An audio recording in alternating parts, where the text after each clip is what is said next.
Welcome to WB Institution, an online educational app. In this video, we are going to learn about instrument transformer. What are the types of instrument transformers we have?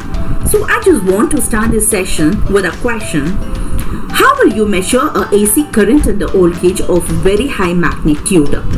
In order to measure a very high range of your current and voltage, what kind of instrument is required? Is it possible to measure that kind of high ranges current and voltage? So for that, say for example, if I consider the ammeter, what exactly ammeter is used for? It is used to measure your current, right? In the laboratory using ammeter, it ranges from 5 amperes. It ranges till 3 to 5 amperes, okay, amps. If you want to measure it for nearly 600 amps, is it possible to measure with the ammeter which you have? No. Why? Because my range is very high. Whereas the ammeter which we have has a low range of nearly 5 amps. Likewise, in order to measure my voltage, guys, what instrument is used to measure your voltage? Absolutely, that will be your voltmeter. The voltmeter which I have may ranges from 0 to 20 volt. But I want to measure a voltage of nearly 1000 volt. Is it possible to measure with the voltage voltmeter which I have? No. Why? Because the range which I am stating is quite higher. So, in a power system, the transmission of current and voltage seems to be very high. If I want to measure that kind of high voltage and current, I need a better instrument in order to measure. So for this purpose, firstly they have introduced an extension of range. The range is extended for your current by using a shunt and your voltage is measured by using a multiplier. But the main drawback lies here. The accuracy, the output which we got is not that accurate. That so seems to be a very major drawback. It's not accurate. Okay, the accuracy seems to be very low. Next, for this kind of large range, for a higher range, it is quite impossible to measure with these kinds of shunt and multiplier circuitry. Okay, it is quite tough to measure this large ranges. Okay, that seems to be a drawback. Next is that this multiplier circuit will consume larger power. So large power consumption by this multiplier circuit, and finally the circuit is not isolated electrically. Means that this will cause a power damage or a apparatus damage, or the person who is handling that is not safe for him to handle. Why? Because it is not isolated properly. It's not isolated electrically. Not isolated. Clear? These are the major disadvantages when you get into this kind of shunt and the multiplier circuitry. So we had a better option, like in order to step down. For example, just if you consider, see, this is going to be just imagine this block is said to be a high current and high voltage circuitry. Okay, just for imagination or for explanation, I'm going to consider this kind of a block. Just imagine in that you will be having a high current or else a high voltage. Okay, this is transmitted and it is measured with the instrument over here. Okay, during this transmission process, what we are going to do is we are going to step down this high current or a voltage, and then we are transmitting here. Then it is given to a measuring instrument. It can be a ammeter or else a voltmeter. Then we can find the range. Is this possible? Is quite cool, right? So for this process, we are going to use a instrument transformer. Means that this instrument transformer is used to step down in the sense these higher range current and voltages get lowered, step down, and it is transmitted to a measuring instrument. So that, see, for example, if I consider the current of about 600 amps, this is stepped down to a 500 amps ammeter. I can measure this 600 amps with a 500 amps ammeter with the help of this instrument transformer. Likewise, I can measure a 1000 volt with a 0 to 20 voltmeter with the help of this instrument transformer. Is it quite cool, right? For this purpose only, they have invented this kind of instrument transformer, so that the size will be moderate. If you consider the earlier process, the size will be quite huge. That also lies as a drawback in that particular circuit, means that for your multiplier and for using a shunter. But here the size is also small, the processing is also very simple. Okay, so here we'll be having two different types of instrument transformers. One is going to be your current transformer, the other is said to be your voltage transformer. This voltage transformer is also called as the potential transformer. Okay, this is also said to be a potential transformer. So what major difference between your current transformer and voltage transformer is? In your current transformer, these are used to measure your current of a higher magnitude. In order to measure your higher current ranges, I'm going to use your current transformer. In order to measure a higher voltage ranges, we are going to use this voltage transformer, which can also be stated as a potential transformer. So here you can see a first current transformer we are going to check. This is a circuit diagram of your current transformer. Yes, of course, if I go with a transformer, what are the major elements you'll be having in your transformer? That will be the windings. What are the two windings? One is your primary winding, the other one is said to be your secondary winding. Yes, of course. Here also, see, this is going to be your primary winding. Okay, this is said to be your primary winding and this is said to be your secondary winding. Fine.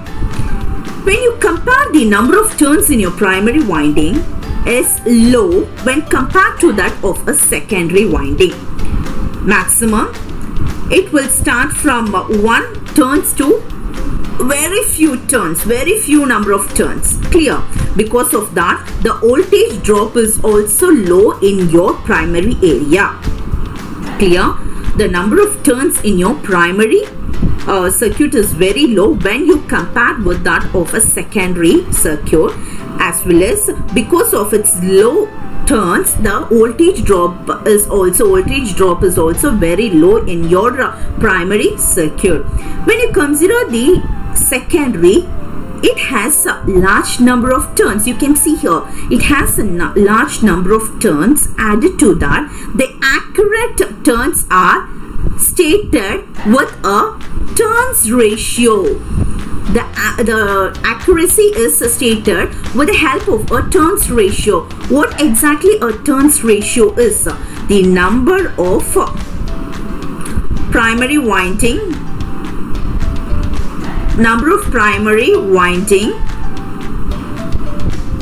divided by number of turns. Okay, number of turns in your primary winding divided by number of turns in secondary coil. Number of turns in your secondary coil. This is going to be your turns ratio. Clear? So with this, you can see this primary area is get connected in series with a line current. You can see a word called line current. It is in series. This transformer is said to be a series transformer. Clear? So primary winding is in series with the line current. What exactly a line current is? Is nothing. A line which is carrying a current to be measured. Okay, so it is in series with your line current, and in your secondary area you can see a ammeter is get connected to it, through which you will be measuring your current. Okay, now if you see the number of turns in your primary winding is said to be N1 and the number of turns in your secondary winding is said to be N2. Clear? For example, if my current, the current in my primary winding is said to be IS. So I'm just going to state the current in my secondary winding, that is primary winding is said to be IP. Sorry, the current in your primary winding is said to be IP. Okay, so if I consider two situations, means that if I change my IP, the IS will also changes.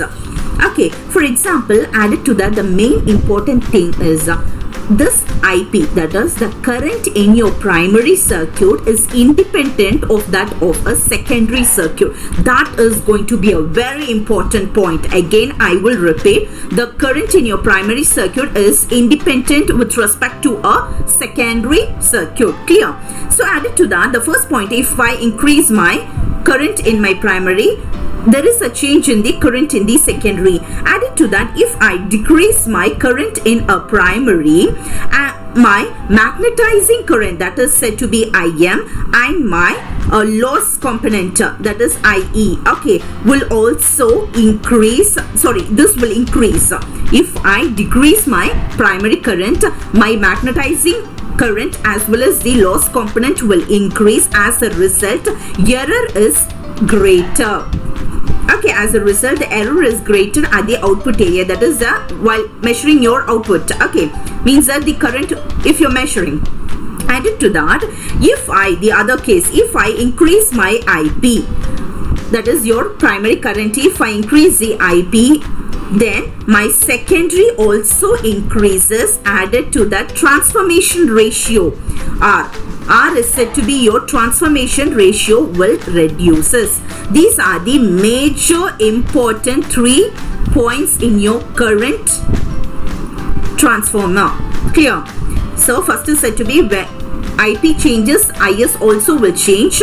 When IP is reduced, my magnetizing current as well as the loss component will increase. As a result, the error is generated. Added to that, when my primary current is increased, the secondary current will also increase. As a result, the transformation ratio is got reduced.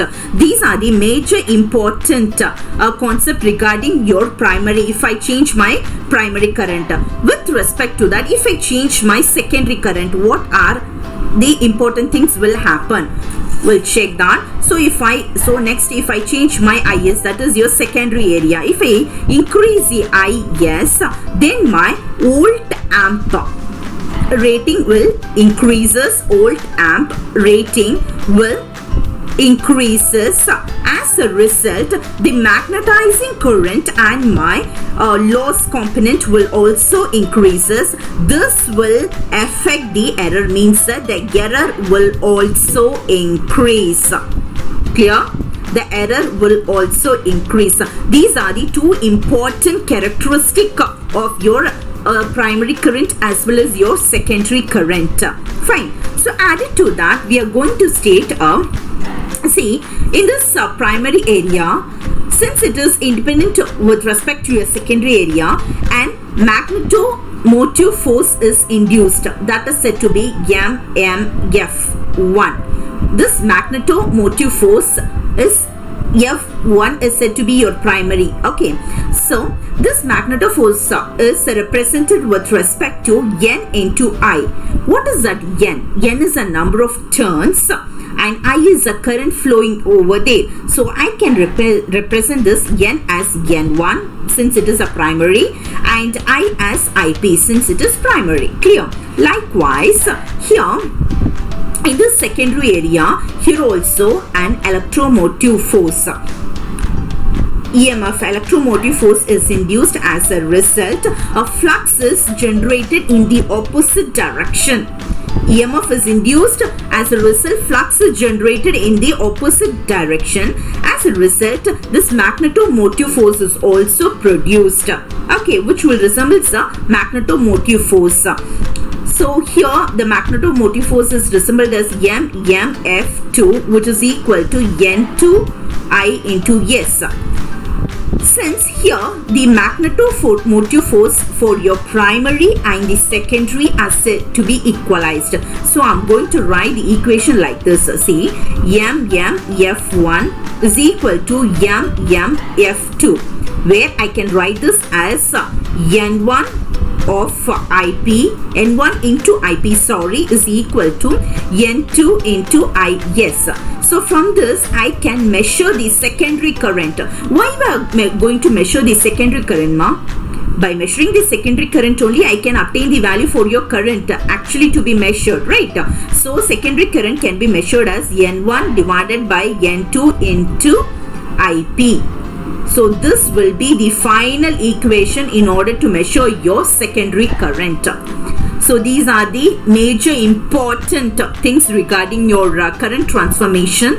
Next we'll check this. See, this is your transformation ratio. Already have told that transformation ratio is number of turns primary divided by number of turns in your secondary, which is equal to the current in the secondary divided by the current in the primary. This seems to be your turns ratio. Clear? Next, now you can see a potential transformer. See, in the potential transformer, again, see, this is going to be your primary and this winding is said to be your secondary winding. Guys, can you guess which winding have more number of turns? Of course, the primary winding have more number of turns when you compare with that of your secondary winding. Clear?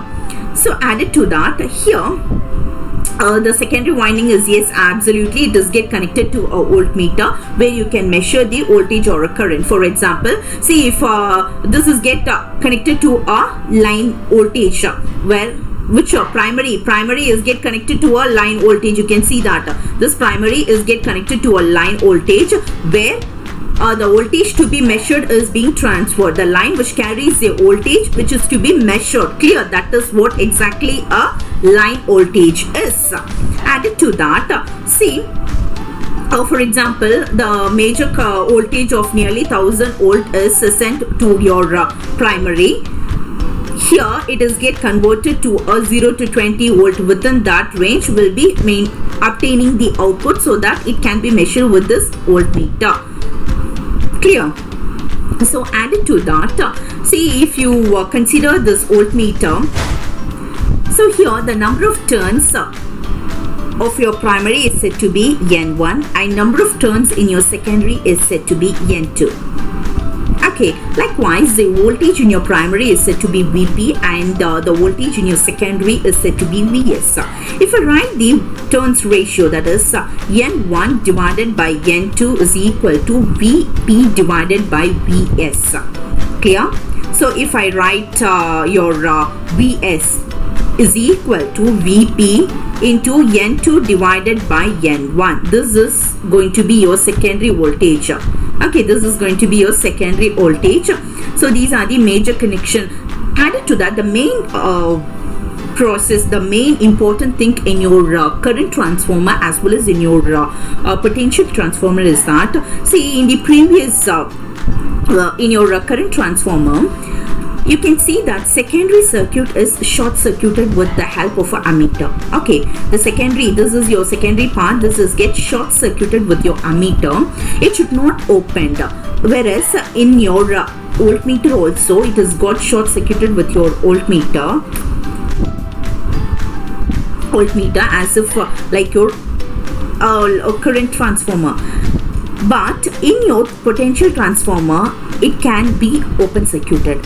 Why it is not possible to open circuit your current transformer is that, for example, since already I have told you magnetomotive force MMF is induced in your primary circuitry. If you open circuit this secondary circuitry, the MMF in this area will be equal to 0. In your primary will move to 0. Okay, I'll explain in this slide. See, in your primary area the MMF will be maximum. Okay, will be maximum if my secondary is open circuited. If my secondary is open circuited, then my MMF in your secondary is said to be 0. Okay, this will get influenced over the secondary coil. The secondary coil will get influenced over the primary. As a result, the maximum current will flow in your secondary. The secondary, a maximum current will flow. As a result, this will cause a great damage to your instrument as well as to the person who is measuring it. That is unsafe for a people to be measuring that current transformer. Okay, so that always if you start to operate your current transformer, always the secondary should be in short circuit.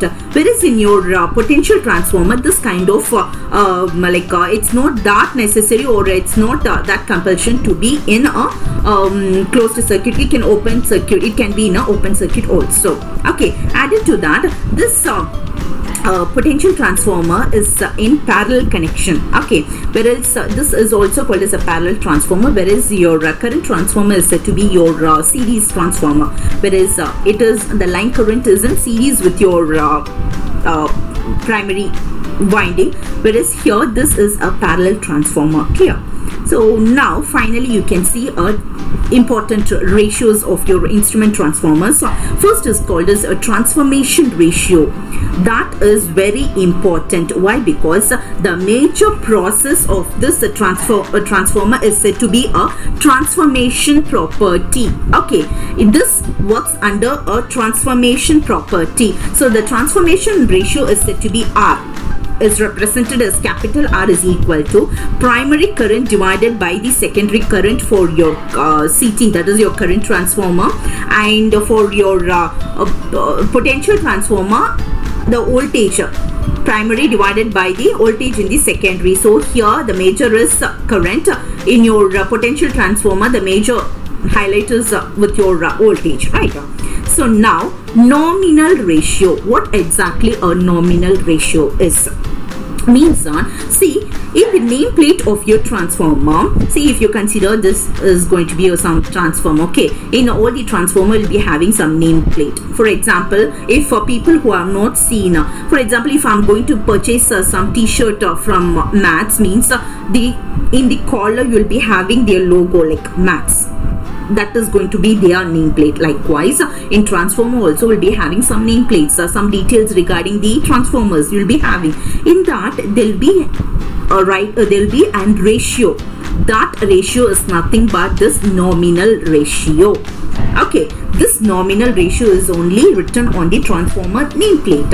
How it is calculated for your CT, that is your current transformer, this is given in respect to number of turns of secondary divided by primary, whereas for your potential transformer it's vice versa, that is primary divided by secondary. Clear? Now final ratio correction factor. Ratio correction factor is nothing but the error which is added when you add a burden. The load is nothing but a burden. Here they have stated that burden word as a load, replacing the load word only we are stating a burden. Clear? So this ratio correction factor is nothing but it's an error is introduced when you introduce a burden. Clear? Is equal to transformation ratio divided by nominal ratio.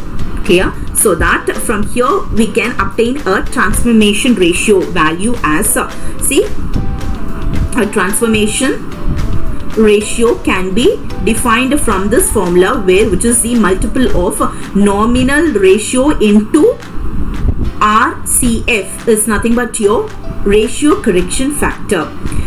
Why this nominal this ratio correction factor it comes? Because the obtained output, it might be your current or voltage, it's not that pure, it may contain an error, so it has got multiplied with your RCF, and final the transformation ratio the obtained is said to be nominal ratio into your ratio correction factor. So these are the important highlights regarding your instrument transformer.